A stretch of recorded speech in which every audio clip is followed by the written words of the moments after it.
Autoritratto della mamma. Adoro il glicine, la mimosa, la camellia, la gardenia, il fiordaliso e, sulla faccia di un bimbo, il sorriso. Odio l'orchidea e i modi de far de tomare e de tossorea. E avanza, sia mia gran nemica, e a dieta una gran fadiga. E specio me consuma a franzeta, e lido e rode de bicicletta.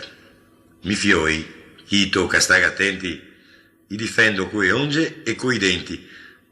Quel spusoloso del mio marito me infumega a casa, fare il resto non rompe e paga. Me basta poco per sentirmi appagata. Un gemo, do feri e passo la giornata, sentada su un scoglio sempre abbronzata. Il viso d'inverno se sciara un fiantin, ma le gambe che nere paro un muretto. Non sarà che me avo pochetto? Pal resto, vi lo giuro, non ho alcun difetto. Ah sì, se m'assalga un fiantin il cueto.